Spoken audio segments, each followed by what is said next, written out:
600 dias. Esse é o marco fatídico e moribundo ao qual nós chegamos nessa guerra entre Israel e o grupo terrorista do Hamas.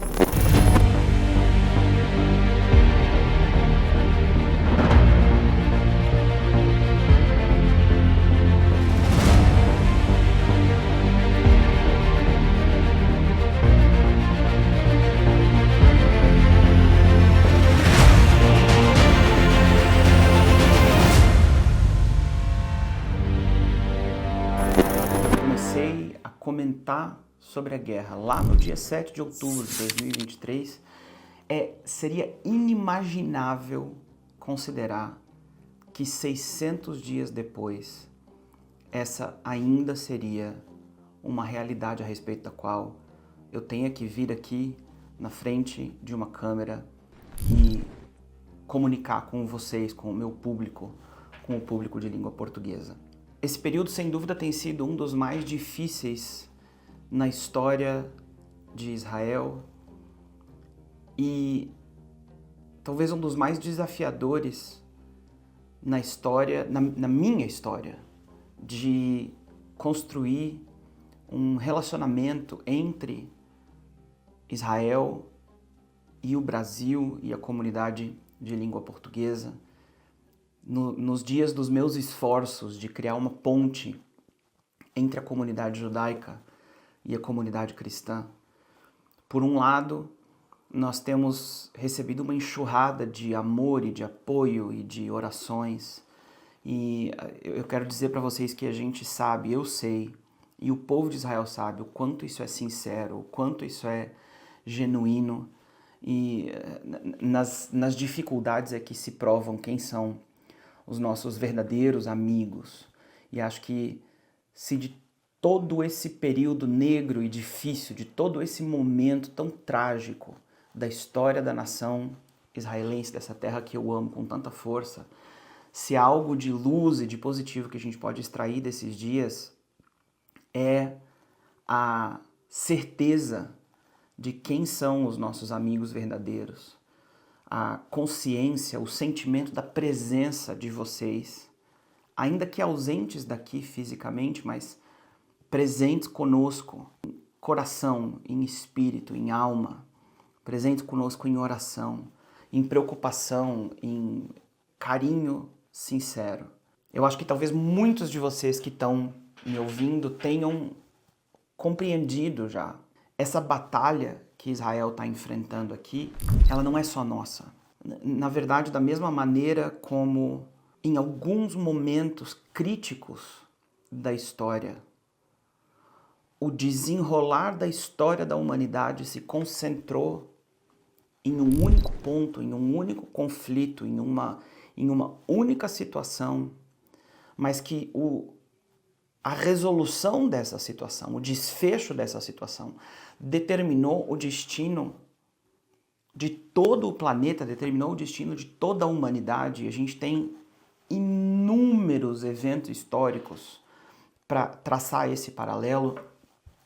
Eu acho que talvez muitos de vocês já tenham percebido, já tenham concordado com esse meu argumento de que aquilo que Israel está enfrentando aqui nesses dias é esta fronteira, esse ponto crucial que vai determinar muito do desenvolvimento da nossa sociedade, não só aqui no Oriente Médio, mas pelo mundo todo, pelo Brasil, pela Europa, pelos Estados Unidos, sem dúvida, daqui para frente. Desde o dia 7 de outubro, eu tenho recebido dois tipos de reação. Por um lado, o amor, o carinho, as orações e todas essas manifestações maravilhosas de companheirismo, de solidariedade. E por outro lado, o ódio e o destilar quase imensurável de raiva contra a nação de Israel e contra o povo judeu. E algo está acontecendo nessas últimas semanas, porque desde o dia 7, o nível desses ataques de ódio, no âmbito onde eu tenho influência, onde eu tenho contato que é com as redes sociais aqui, na mídia, enquanto a minha expectativa natural seria que esse nível de velocidade dos ataques contra Israel tivesse diminuindo, tivesse acabando, na verdade o que está acontecendo é justamente o contrário. A quantidade de mensagens que eu tenho recebido nesses dias, desejando a minha morte, a morte dos meus filhos, da minha família, a quantidade de desejos abertos para que todo o povo de Israel seja destruído, seja queimado, me deixa meio estupefato, me deixa meio pasmo, meio sem palavras.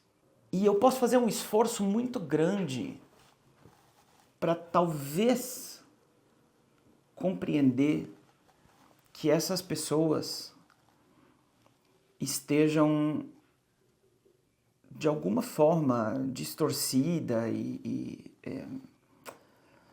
desinformada, que elas estejam tentando defender o bem, que elas estejam sendo alimentadas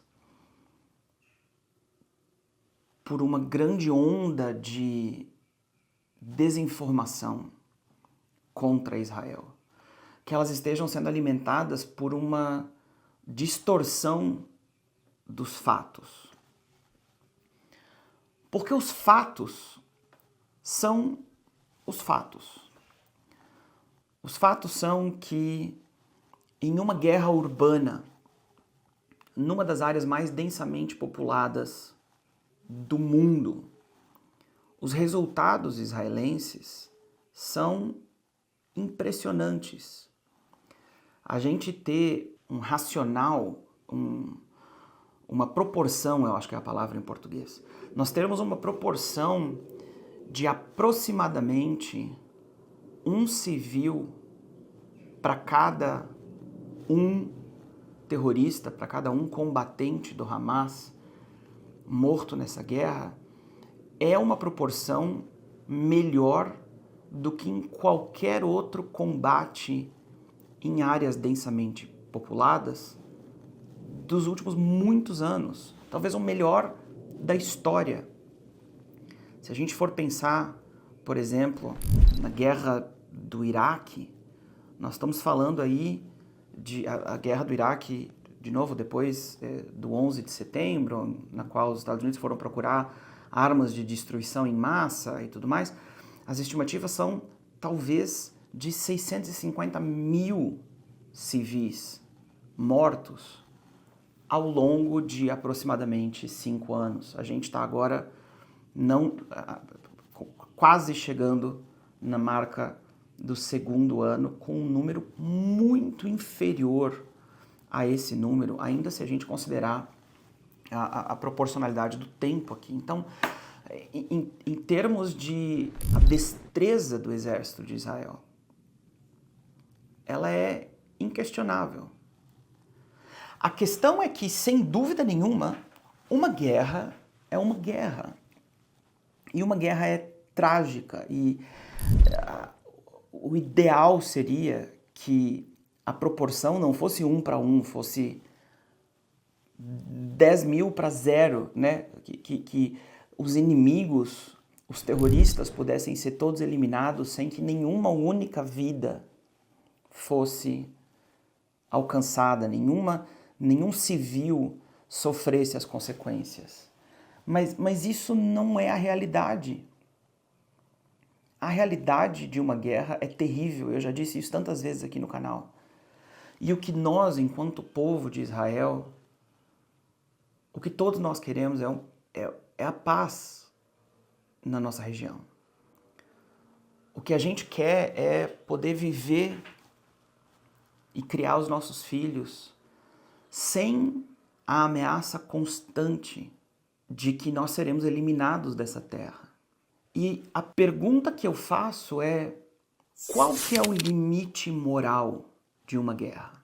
E eu faço essa pergunta de maneira sincera. Eu faço essa pergunta para mim mesmo, porque eu tenho filhos nessa terra, porque eu estou criando um menino que tem 6 anos de idade, que é meu filho, e tenho o desafio de criá-lo no meio deste ambiente. E porque ele me faz perguntas inteligentes que me forçam a não encarar tudo o que está acontecendo só de maneira bairrista e ideológica, mas que me forçam a olhar de verdade para a realidade das coisas. Por exemplo, algumas semanas atrás, ele me perguntou: pai, aos olhos dos homens maus, dos homens que querem nos matar, falando, se referindo, esse é o jeitinho dele de 6 anos de idade de falar dos terroristas, tá? Aos olhos dos homens maus, daqueles que querem nos matar, nós é que somos os maus? E essa é uma pergunta tão profunda que me forçou a não dar uma resposta plástica, a não dar uma resposta fácil para ele. A ter uma conversa longa, sincera, com uma criança de 6 anos, para explicar essas nuances morais da vida. Essa semana ele veio com outra pergunta. Ele disse: pai, a diferença entre nós e os homens maus é que a gente não pode mentir, né? A gente precisa falar a verdade. Enquanto os maus, eles usam da mentira o tempo inteiro. Ele tem 6 anos, gente. Eu falei: é verdade, filho. As pessoas do bem, elas não mentem. Aí ele me perguntou: mas e para a gente se defender, para a gente poder vencer na guerra contra os maus, a gente também não pode mentir? A gente também não pode enganar? Seria mais fácil vencer se a gente pudesse enganar os maus. Eu não vou entrar aqui em toda a discussão filosófica que eu tive com o meu filho depois disso, mas por que eu estou citando esses 2 exemplos? Para dizer para vocês que eu não estou gravando esse vídeo do topo de um pedestal acadêmico. Eu não estou gravando esse vídeo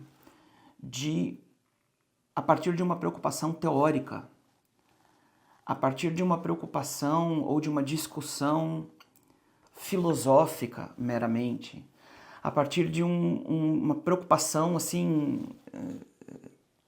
distante de mim. Não. Todo dia eu preciso acordar de manhã e me certificar de que eu estou ensinando para o meu filho as coisas que são relevantes para que ele se torne um homem decente. As coisas que são importantes para imprimir nele princípios de caráter, princípios de moral, que não sejam contaminados pela maldade da sociedade ou do ambiente, mas que ajudem ele a se tornar um homem de valor, que sabe distinguir entre o certo e o errado. Essa é a minha preocupação, gente, constante, o tempo inteiro. Por isso, eu passo muito do meu tempo e da minha energia intelectual questionando se as nossas posturas, se as nossas atitudes durante essa guerra, se elas são defensíveis ou não. Eu passo muito tempo me expondo, observando as cenas do sofrimento em Gaza. Surgiu um comentário na mídia nessa semana dizendo que, acho que foi um comentarista da BBC ou da CNN nos Estados Unidos, dizendo que a leitura que ele tinha era que a população israelense estava escolhendo se abster de estar efetivamente informada a respeito do que está acontecendo em Gaza, para poder se excusar moralmente, intelectualmente, e dizer: eu não sei, eu não... E eu digo para vocês que eu não considero que isso seja verídico. Eu acho que toda pessoa de bem, nesse momento, que é a maioria avassaladora da população de Israel, sente a gravidade, sente a dor, talvez com menos empatia. E eu estou sendo sincero aqui com vocês, porque é difícil ter empatia quando todas as oportunidades que o outro lado já teve sempre acabaram com o outro lado escolhendo a ideologia do terrorismo, escolhendo a jihad. Depois de um tempo, eu acho que a gente aqui em Israel fica um pouco calejado de olhar para essa situação e dizer é terrível, mas é uma consequência de uma escolha atrás de outra escolha, depois de outra escolha, depois de outra escolha, depois de outra escolha, de 20 anos de escolhas. Então eu concordo que nós estejamos talvez um pouco adormecidos, um pouco menos mobilizados em relação ao sofrimento humano da população civil de Gaza, mas eu não acho que haja um único israelense que não pese, que não meça, que não esteja efetivamente com isso na balança o tempo inteiro. Com propriedade, de fato, eu sei que eu posso falar a respeito de mim mesmo, e eu digo para vocês que isso faz parte de quase todos os momentos em que eu estou consciente, o sentimento de sobriedade, não só pela população civil de Gaza, não só pelo estado da estrutura física em Gaza, não só pela condição da vida em Gaza nesse momento, que é absolutamente insustentável e insuportável, mas também, e eu diria principalmente, por causa dos nossos soldados estão dentro de Gaza, estão dentro da Síria, estão dentro do Líbano, estão defendendo Israel em todas as fronteiras, e todos os dias de manhã a gente acorda com novos nomes de soldados que perderam a sua vida, de jovens que perderam a sua vida no processo de defender a nação de Israel. Principalmente por causa dos 58 reféns que 600 dias depois ainda estão debaixo da terra em Gaza. Ainda estão sendo famigerados, ainda estão sendo torturados, ainda estão sendo abusados psicologicamente, fisicamente, sexualmente. Por que eu estou dizendo isso para vocês? Porque eu entendo que esses são fatores. Agora, com tudo isso, eu pergunto, o que o mundo espera da gente? Se a grande questão que eu quero tentar abordar aqui nesse vídeo é qual que é o limite moral da guerra. Responder de maneira sincera se Israel está infringindo esse limite moral. A minha pergunta é, o que o mundo espera de nós? Porque o que eu espero, o que eu esperaria do outro lado? De novo, veja, nós não começamos essa guerra. Essa guerra começou no dia 7 de outubro. Depois, de novo, de anos, de décadas, de ataques constantes vindos de dentro de Gaza para Israel, enquanto Israel permaneceu absolutamente passiva. Depois, no dia 7 de outubro, algumas das piores atrocidades que um ser humano pode cometer contra outro ser humano foram cometidos contra os nossos civis, contra crianças, contra idosos. Coisas inimagináveis que eu já gastei dias demais desses últimos 600 dias descrevendo aqui e não quero ficar voltando nesse disco.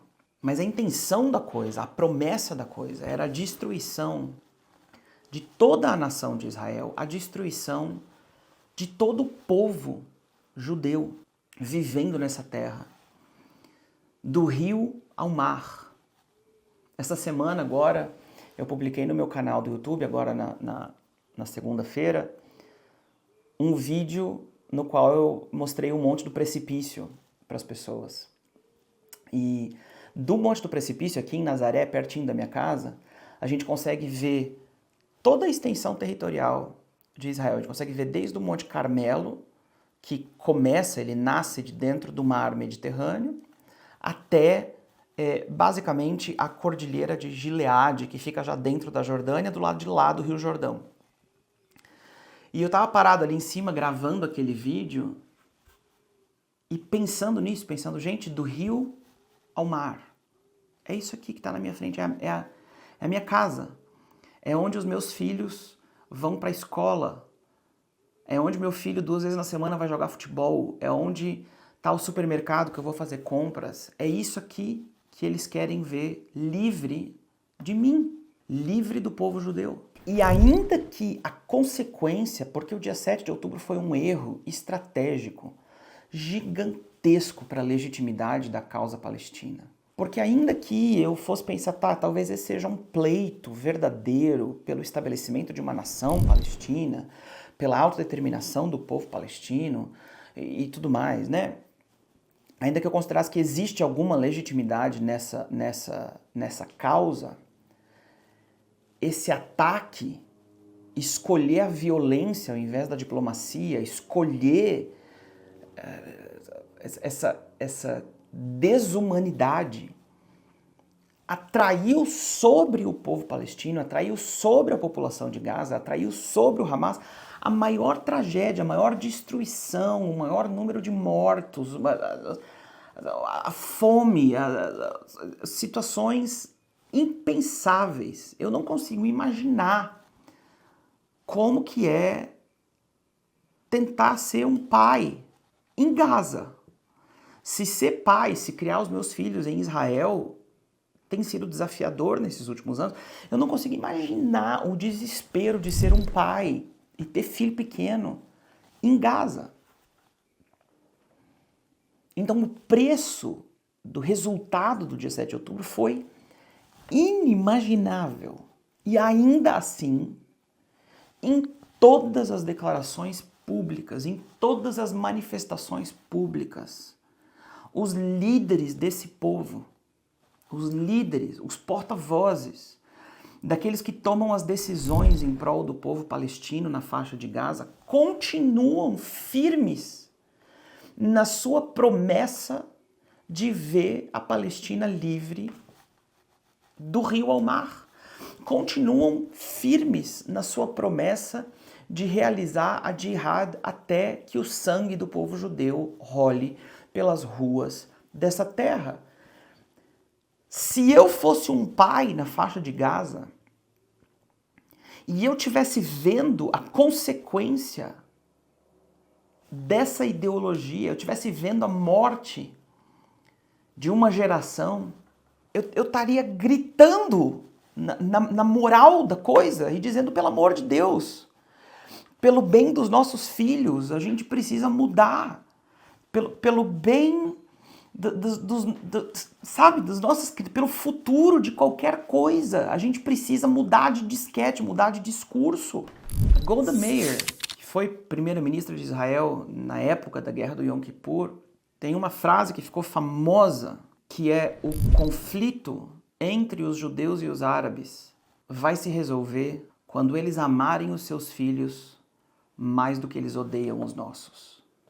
Se mesmo com toda essa consequência, tudo voltasse ao normal, digamos assim, se Israel parasse imediatamente sua ofensiva militar, se Israel facilitasse a entrada de milhões e milhões e milhões e milhões de dólares para reconstruir a faixa de Gaza, para injetar dinheiro na economia de Gaza, para melhorar tudo na vida do povo de Gaza, não é uma conjectura minha, é a declaração física, saída da boca dos líderes do Hamas em Gaza ainda, que o que o Hamas faria seria se rearmar e tentar outra vez.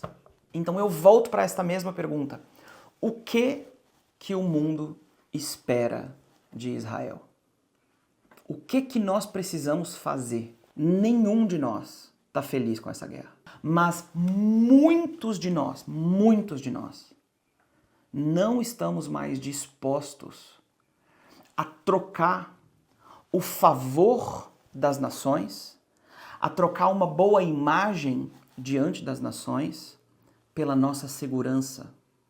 A gente não está mais disposto a ser os queridinhos do mundo liberal, a sermos o país da inovação, o país da tecnologia, o país da inclusão social, o país onde tem a única e maior parada gay, por exemplo, do Oriente Médio, uma das maiores do mundo, em Tel Aviv, um país tão moderno, tão progressista, tão avançado, que está aí conversando com todas as universidades do mundo, que está na vanguarda de todos os grandes desenvolvimentos tecnológicos, tudo isso, ok, que legal, que joia que o mundo progressista nos aceitou por tanto tempo, mas a gente não quer trocar esse relacionamento pela morte dos nossos filhos. Isso a gente não vai mais fazer.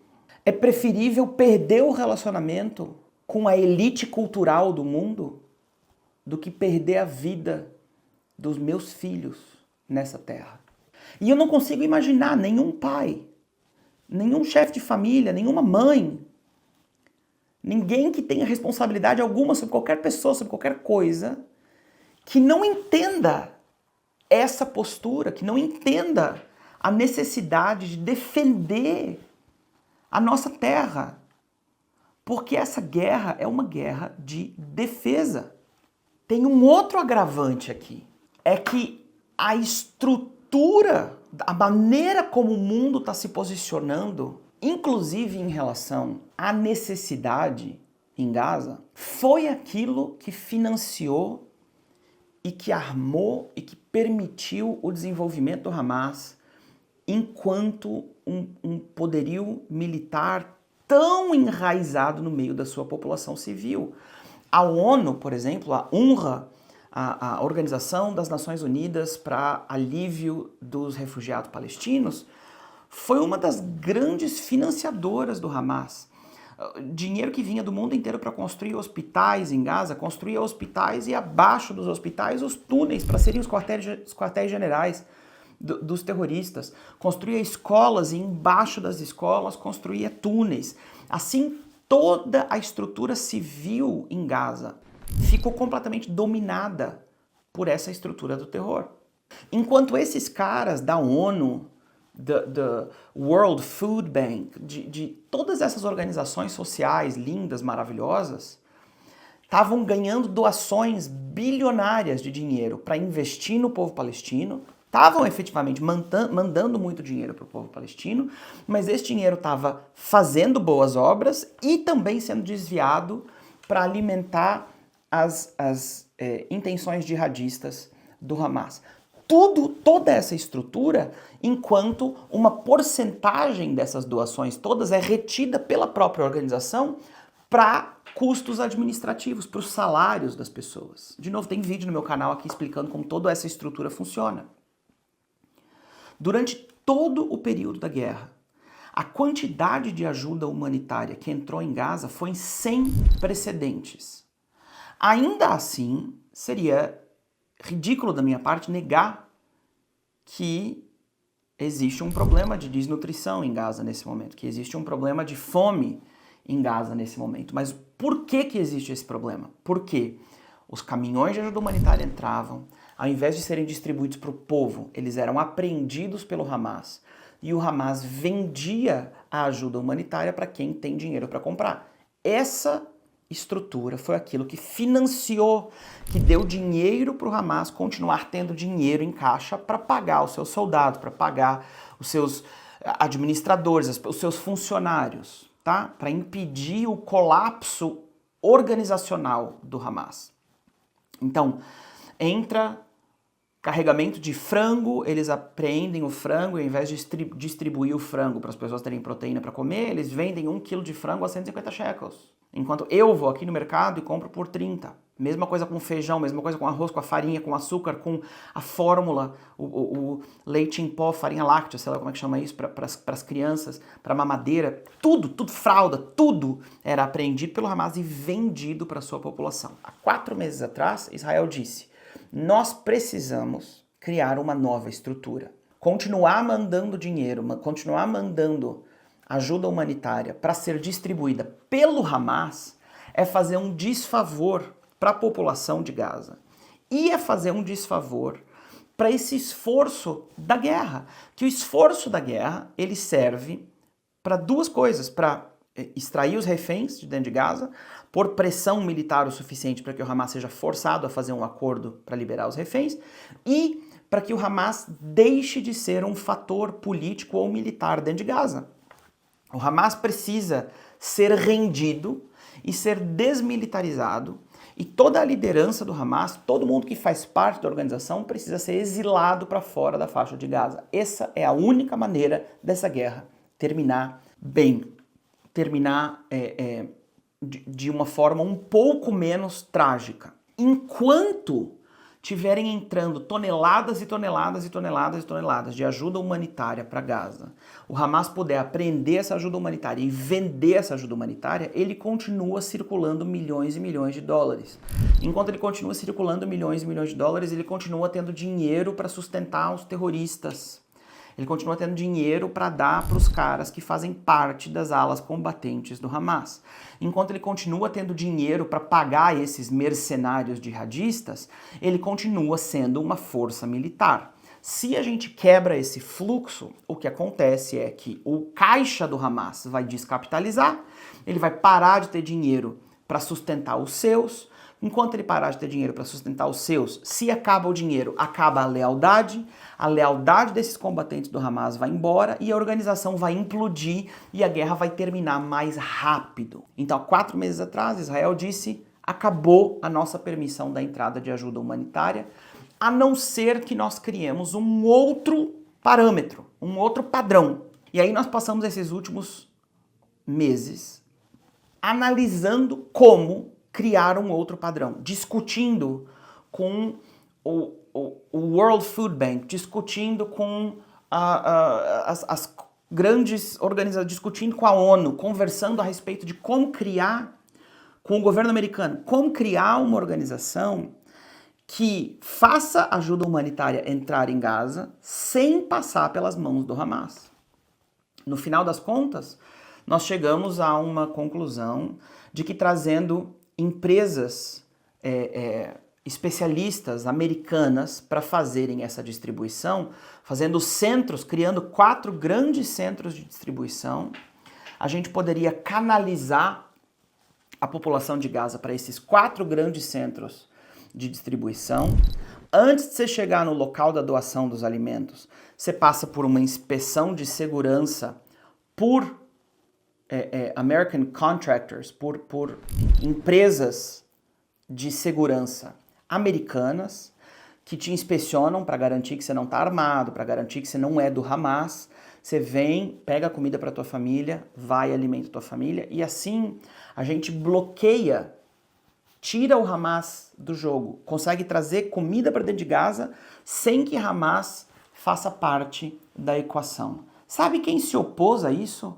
A ONU, o World Food Bank. Todas aquelas organizações humanitárias que estavam trazendo a ajuda humanitária diretamente para as mãos do Hamas, enquanto eles estavam ganhando, sei lá eu quantos % de custas administrativas para sustentar os salários da galera inteira.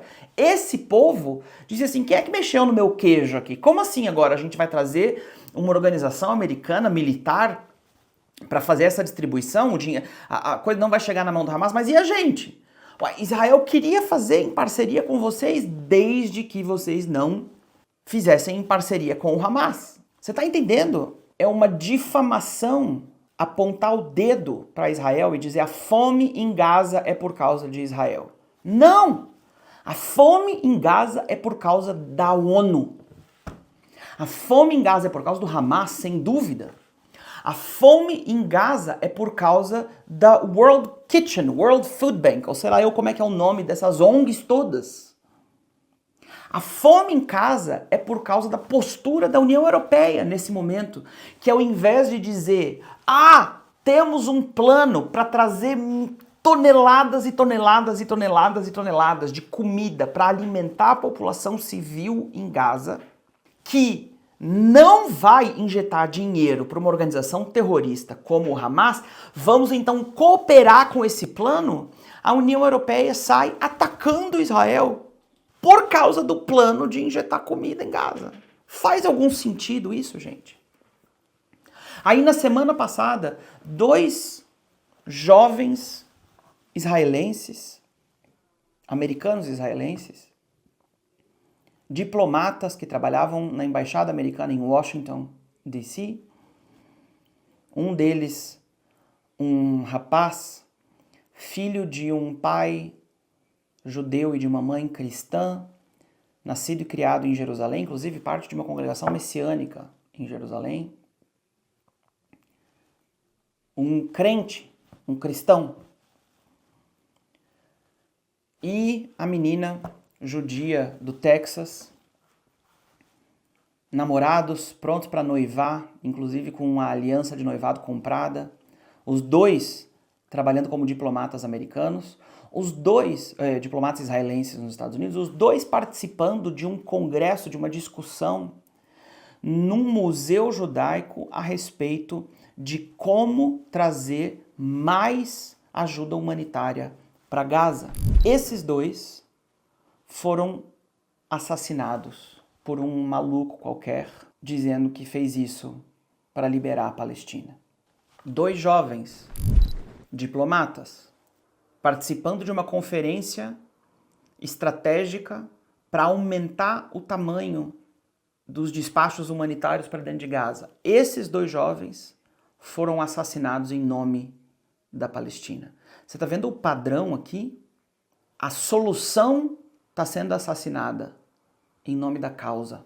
E aí, depois disso, uma enxurrada de intelectuais e influencers louvando o terrorista, dizendo que essa atitude de eliminar esses dois sionistas era uma atitude que fazia parte de globalizar a intifada.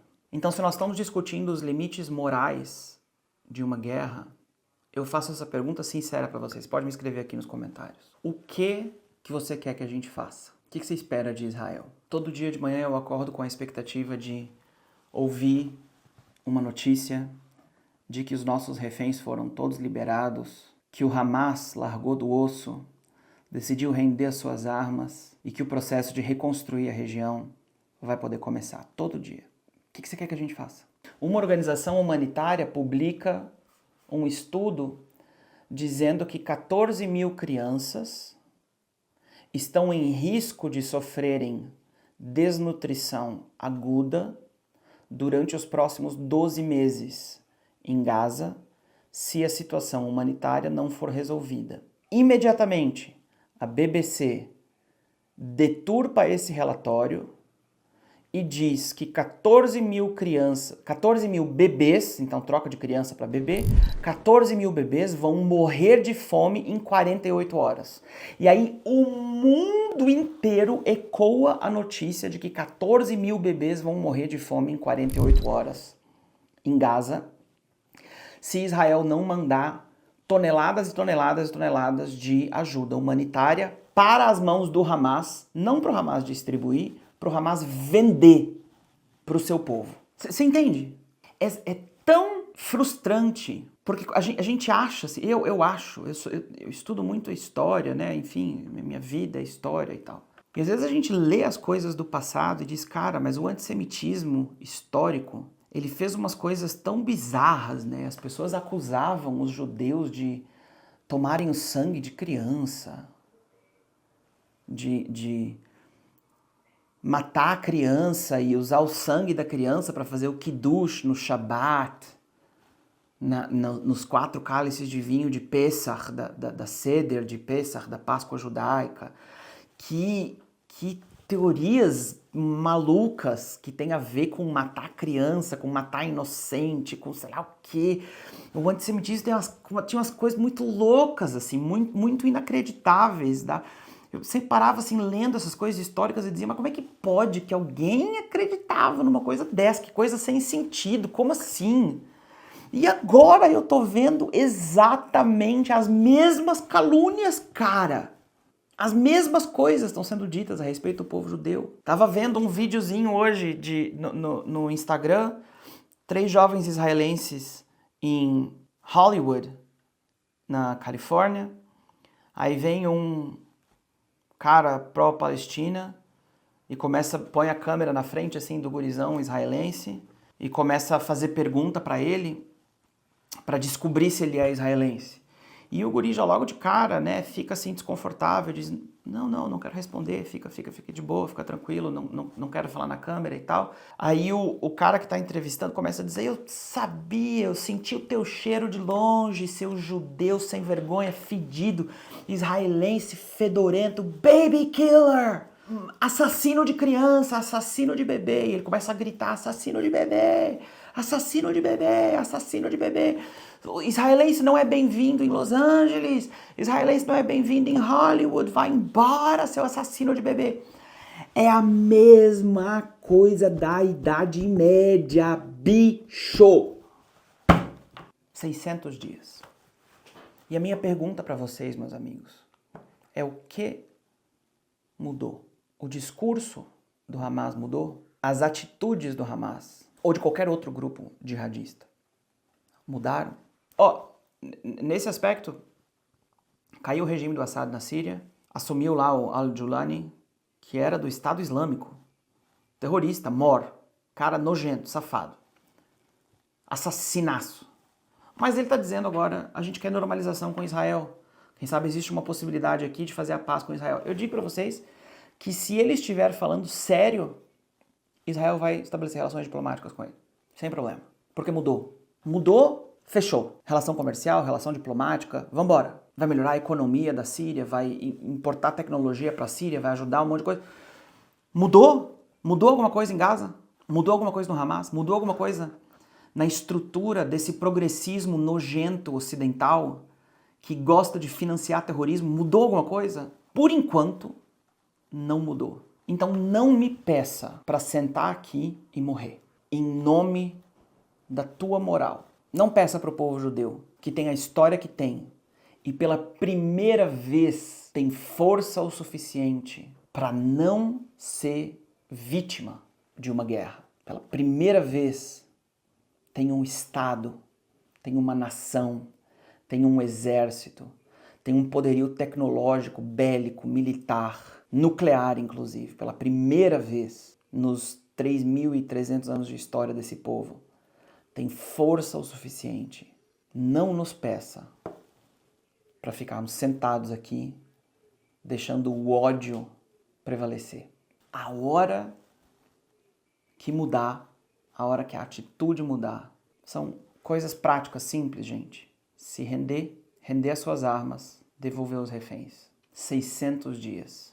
E a minha oração sincera, genuína,